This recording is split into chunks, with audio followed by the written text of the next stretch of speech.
I'm here with Sammy Jo Prudhomme, starting goalie of the USC women's soccer team. Thanks for joining me, Sammy. No problem.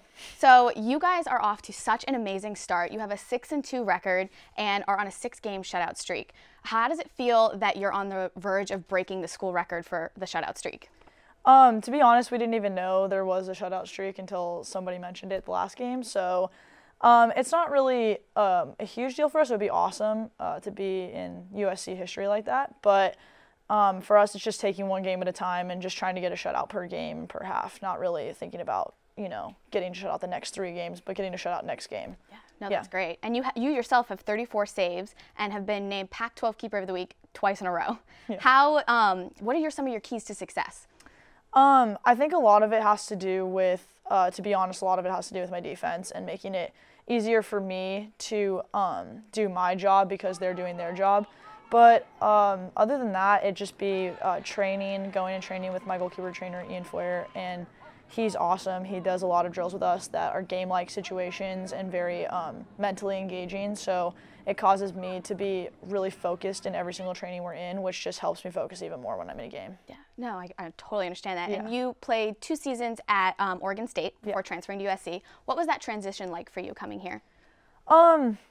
Well, I loved Oregon State. It was really difficult to leave. It just had a lot to do with soccer and going to a different program. And the transition was a little bit tough just because I transferred in conference and they penalize you for doing that in the Pac-12. So when I transferred, I was forced to sit a year but take a red shirt. But it was actually, other than that, it was fairly easy.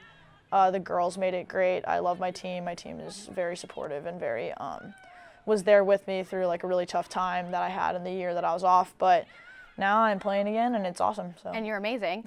What did you learn in that year that you had to sit out?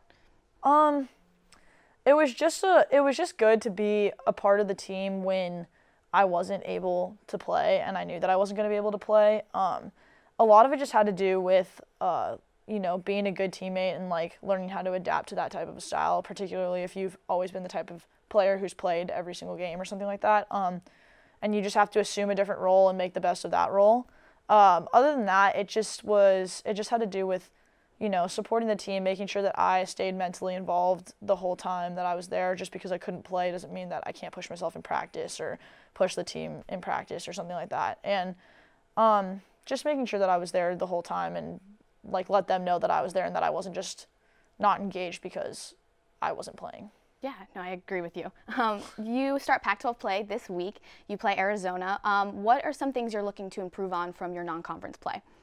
I think that a lot of the improvement has happened within the last few games, which is good.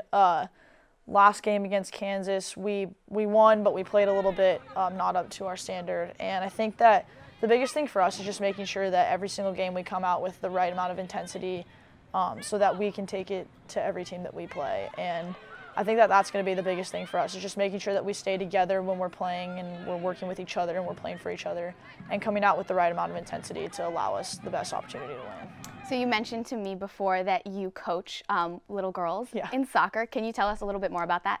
Well, my goalkeeper coach since I was 11 years old, Wendy Whitman, she coaches at Legends with a U9, a U11, and U13 group. And they're all just so adorable. And she asked me if I wanted to do any assistant coaching for a little extra money. And I told her yeah, and so I started assistant coaching with her. And then since then I've gotten a few goalkeepers for private trainings and stuff. And I really enjoy it. It's a really fun thing to do and to go up and really be involved in the younger kids' development, especially in the crucial periods of like U9 to 13 is when you learn a lot of your skill and all that. So it's really fun. I really enjoy it, and I'm still doing it now, and I will keep doing it probably. You must help them out a ton. Yeah, hopefully. Yeah, no, and so you are obviously all soccer all the time. Do you like to do in your off time, and maybe what is one thing we don't know about you? I like to hang out with all my friends, go to country concerts particularly. Me and a couple of teammates are going. We went last week to Lee Bryce and John Party, and we're going to Billy Currington this weekend. And just like I love going to the beach, love being at the beach. And just being outdoors, hiking, going out, seeing new things, meeting new people. That's pretty much, I mean, I like to do a lot of things besides soccer, but pretty much just getting out of the house and meeting new people and being with my friends and family. And then one thing, let me think. I was in a movie before. What movie? Well, it's called Soccer Mom, and it's like a low-grade movie, but it had Emily Osment from Hannah Montana, and the stepmom from Parent Trap was also in it. And it was just a little movie that me and a couple of my teammates ended up getting picked for to go do, and we were gone for like 2 weeks doing extra stuff, and it was like we were with a team, and I was the goalkeeper, and then my teammates were the other players on the team, and it was a really interesting experience. That sounds so fun. Well, yeah, it was. Thank you so much for being here. You can catch Sammy Jo defending USC's goal on Friday at McAllister Field at 3 p.m. when the Trojans take on Arizona.